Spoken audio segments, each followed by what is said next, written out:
Iliman Ndiaye qui évoque la palenka de Jazz et le coach du Nigeria qui rêve aller comme entraîneur au sein du Real de Madrid. Et de l'autre côté du Sénégal, on constate que Pape Thiaye est venu soutenir la mère d'un supporter sénégalais toujours détenu au Maroc. Alors les gars, ce sont les gros sujets de cette vidéo et j'aimerais que vous mettez en commentaire ce que vous en pensez et on y va très rapidement. Salut les gars, j'espère que vous allez bien. Moi c'est MC Joli, si on passe 100% football, tout ce de l'actualité. Si vous êtes nouveau à la page, n'hésitez pas à vous abonner, de partager au maximum car c'est ça qui fait le référencement. Comme Etienne toujours a dit, c'est gratuit. Tu likes, tu partages et tu t'abonnes. Si qu'il y a quelqu'un de ton entourage qui peut aimer ce que je fais, donc du coup, n'hésite pas de partager. Alors la CAN est passée depuis 7, le Sénégal a gagné. Mais la plupart des joueurs sénégalais n'arrivent vraiment pas à comprendre comment Ibrahim Diaz s'est permis de faire une panenka. Sans toutefois oublier qu'au Maroc, il y a aussi beaucoup de choses qui se passent car la plupart des Marocains n'arrivent vraiment pas à comprendre ce que Ibrahim Diaz disait. Mais on va laisser pour le Maroc les gars, on va un peu regarder ce que Iliman Ndiaye évoque à propos de la palenka d'Ibrahim Diaz. Alors, qu'est-ce qu'on nous dit ici, famille? Iliman Ndiaye dit ceci. Je trouve ça un peu irrespectueux. Je ne dis pas qu'il voulait nous manquer de respect, mais c'était soit ça, soit il voulait se comporter comme une star après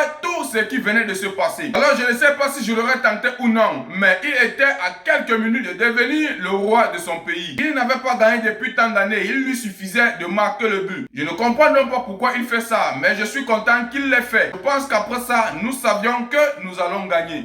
Alors les gars, tout le monde se pose des questions à savoir qu'est-ce que Ibrahim Diaz voulait véhiculer comme message vis-à-vis de cette palenka. Ibrahim Diaz est un grand footballeur, il est très talentueux. Comme Iliman Ndiaye tient à le préciser, Ibrahim Diaz était lancé pour être le héros international et pourquoi pas national pour son pays. Parce que si à un certain moment seulement, il réussissait à faire cette palenka, l'humiliation qu'il devait infliger sur Mendy ou bien infliger sur le Sénégal après tout ce qui s'est passé, les gars, ça devait être quelque chose d'extraordinaire. Vous vous en rendez compte? Un conflit vient de se passer, désolé si j'appelle ça conflit, quelque chose vient de se passer entre le Sénégal et le Maroc. Il y a eu beaucoup de tensions, ça frappe sur les policiers, un stagiaire a failli perdre la vie, jusqu'à les Sénégalais quittent le stade, malgré que c'est une minorité, hein.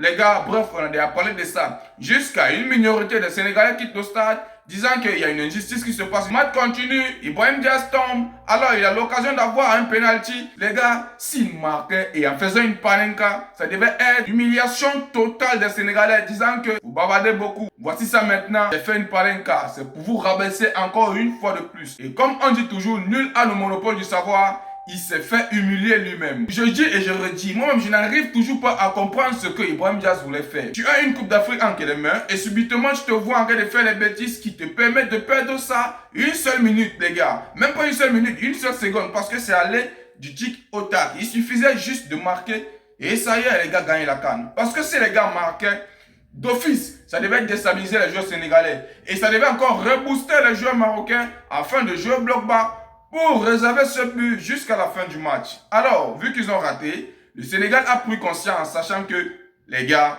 Dieu a dit que cette CAN c'est pour nous. Et c'est ce qui s'est fait. Et ça n'a pas manqué. Un héros national s'est fait humilier. Un héros qui était déjà parti pour être un roi s'est fait humilier. Donc j'arrive à comprendre cette déclaration. Tout le monde est choqué. Il y a des gens qui sont en train de dire qu'il a fait ça pour unir les États, tout ça. Les gars, il était extrêmement orgueilleux. Il était extrêmement hautain, extrêmement orgueilleux. Donc, à un certain moment, il a eu l'obligation de s'excuser. Parce que ce qu'il a fait lui-même, il a vu que c'était pas bien. Ça a créé beaucoup de tensions là-bas au sein de la Fédération marocaine de football. Avec le coach qui dépose sa démission. Vraiment, j'espère que les Marocains vont faire l'effort de s'en sortir vis-à-vis de tout ce qui s'est passé autour de cette palenka. Direction le Nigeria. Alors, il y a beaucoup de révélations qui se passent là-bas. Je me pose la question à savoir, mais qu'est-ce qu'ils ont tous vu sur le Real de Madrid? Pourquoi tout le monde ne peut pas se pencher au FC Barcelone? Qu'est-ce qu'il nous dit ici, Eric Sekou?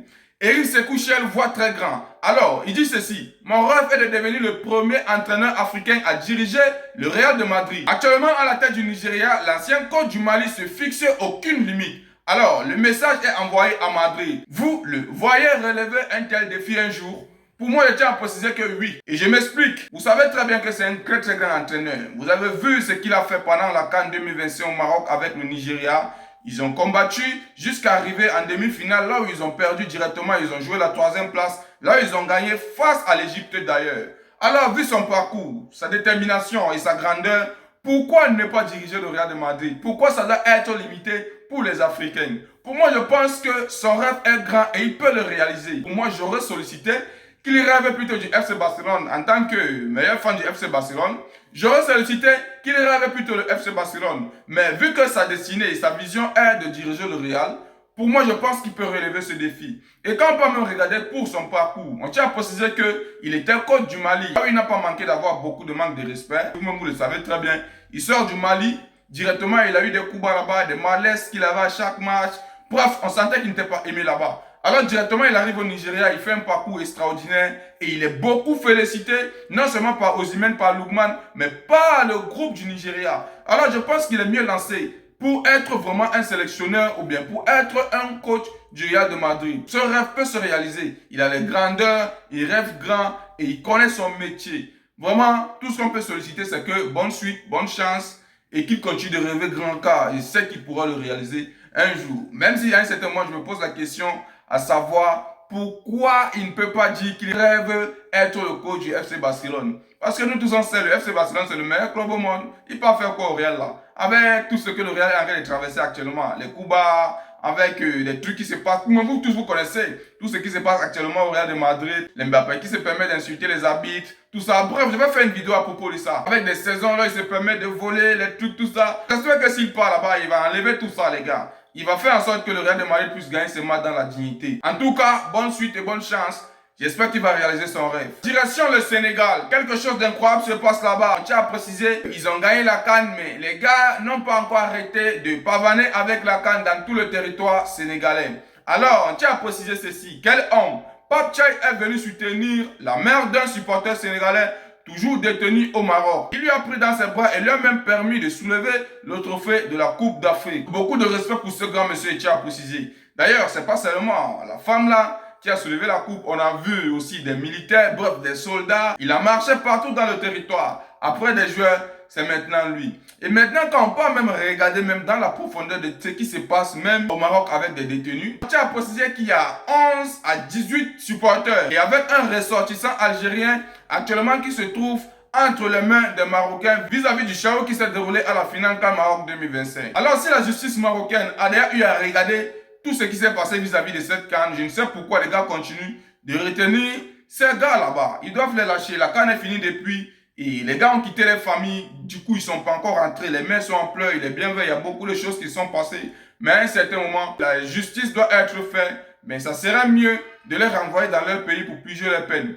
Les ressortissants, les supporters sénégalais là, on les envoie dans leur pays. Ils purgent leurs peines là-bas dans les prisons de leur pays. C'est mieux. Mais rester au Maroc, ils sont venus voir la CAN, ils sont encore dans les prisons, ils savent pas s'ils vont rentrer. Bref, c'est très très pénible pour les familles. Vous voyez la maman, elle est dérangée. Alors que si les détenus en question étaient au Sénégal, les mères pouvaient se déplacer pour aller rendre visite à leurs fils ou bien à leurs enfants. Mais comme ils sont détenus au Maroc, c'est très compliqué. Et on connaît très très bien le comportement de tout un chacun ici. La maltraitance ainsi par là. Bref les gars, moi je suggère et je pleure. Si ma vidéo peut aller plus loin, alors faites en sorte que ça puisse aller plus loin pour que au moins les gens puissent la voir et les gens puissent conseiller au moins la justice marocaine de laisser ces gars purger leurs peines dans leur territoire. Que tous les Sénégalais partent purger leurs peines dans le territoire sénégalais. Que même l'Algérien parte purger sa peine du côté de l'Algérie. Ça serait mieux pour effacer tout ce qui s'est passé vis-à-vis de cette CAN et de laver l'image du football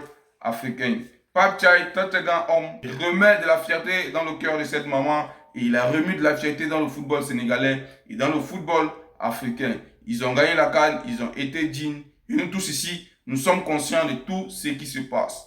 Beaucoup de bonheur, beaucoup de respect et qu'il continue d'aller de l'avant. Vous êtes tous au courant à propos de l'ascension qu'il a eue. C'est vraiment très fort, mais j'espère qu'il va essayer et il va pouvoir s'en sortir à propos de ça. Bref, c'était tout pour cette vidéo les gars, j'espère que vous avez aimé. N'oubliez pas de vous abonner, de partager au maximum car c'est ça qui fait le référencement. Comme je tiens toujours à dire, c'est gratuit. Tu likes, tu partages et tu t'abonnes. Je suis sûr qu'il y a quelqu'un de ton entourage qui peut aimer ce que je fais, donc du coup n'hésite pas de partager. Et on se dit à plus pour une nouvelle vidéo.